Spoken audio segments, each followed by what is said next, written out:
آپ لوگوں کو یقیناً اندازہ ہو گیا ہوگا کہ پروفیسر حود بھائی صاحب کے ساتھ ہم لوگ ابھی موجود ہیں.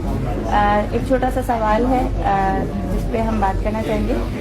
سر, ہمارے ہاں پاکستان میں سائنس کی تعلیم کا فروغ وقت کے ساتھ ساتھ ہمیں دیکھنے میں آ رہا ہے کہ کافی ہو رہا ہے. لوگ سائنس کے بارے میں سیکھنا چاہ رہے ہیں, ہم اپنے فورم سے بھی لوگوں کا رسپانس ملتا ہے, لیکن اس کے باوجود ہم ایک چیز جو دیکھ رہے ہیں کہ لوگ سائنس پڑھنا چاہ رہے ہیں, لیکن اس کے باوجود لوگ سائنس کے بہت سارے نظریات ماننا نہیں چاہتے, بلکہ بہت ساری بیسک چیزیں بھی ہیں, ایون زمین گول ہے یا سیدھی ہے, اس پہ ہی ابھی بحث چل رہی ہے.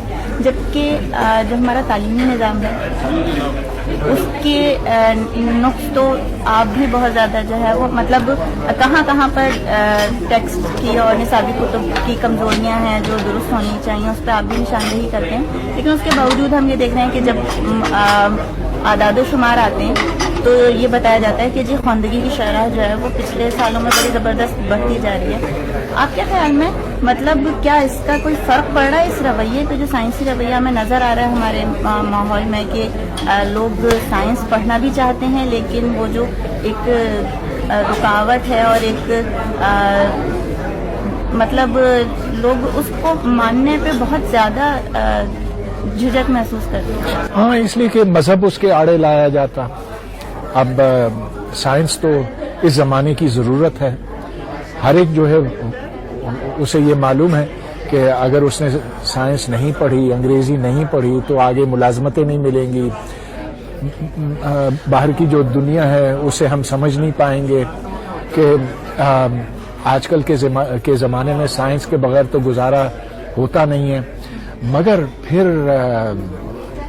ساتھ ساتھ ان کو مذہبی تعلیم بھی دی جاتی ہے, اور اس تعلیم کے ایسے پہلو سامنے لائے جاتے ہیں جس سے سائنس متضاد ہیں. تو اب میں آپ کو مثال دیتا ہوں. پچھلے دنوں میں ڈاؤ میڈیکل کالج گیا تھا کراچی, تو ادھر وہ تو جدید میڈیسن پڑھتے ہیں جس میں علاج معالجہ جو ہے وہ نارمل طریقے سے ہوتا جیسا کہ کسی اور ملک میں ہوتا. لیکن ساتھ ساتھ جب وہ اپنے سینئر ڈاکٹرز کو دیکھتے ہیں تو سینئر ڈاکٹر جو ہیں وہ تو بعض اوقات اپنے مریضوں سے کہتے ہیں کہ صدقہ دو, کالے بکرے کاٹو. تو وہ کنفیوز رہتے ہیں اس معاملے پہ. ایک طرف تو جدید سائنس ایسی مشینیں بنا رہی ہے, ادھر پیٹ سکین, ادھر کیٹ سکین, ادھر الٹرا ساؤنڈ, فلاں ایسی ادویات, ایسے اینٹی بایوٹکس, اور اس کا نتیجہ تو بالکل سامنے آتا ہے کہ وہ بندہ جو مرنے والا ہے اس کی جان بچ جاتی ہے ان چیزوں سے. پھر سرجری ہے, پھر روبوٹس ہیں, پھر یہ فلاں. لیکن دوسری طرف اب ان کو یہ بھی بتایا گیا ہے اور ان کے دماغ کے اندر یہ بات ڈالی گئی ہے کہ اور چیزوں کا بھی اثر ہوتا ہے. تو میں نے پھر ایک سوال کیا, میں نے کہا دیکھیں آپ ایک بہت بڑے تبلیغی کے نام سے واقف ہیں, میں نام ان کا نہیں لوں گا, لیکن وہ کہتے ہیں کہ ہر مرض کا علاج عجوا کے کھجور سے ہوتا. اور یہ میں نے ان کے ویڈیوز دیکھے یوٹیوب کے اوپر. ٹی وی کھولتا ہوں تو وہی صاحب دکھائی دیتے ہیں, اچھی خاصی ماشاءاللہ لمبی داڑھی ہے. لیکن پچھلے دنوں وہ ہسپتال پہنچے اینجیو پلاسٹی کے لیے, جس میں دل کے اندر سٹینٹ ڈالے گئے, جس میں جو جدید قسم کی ٹیکنالوجی ہے وہ استعمال ہوئی.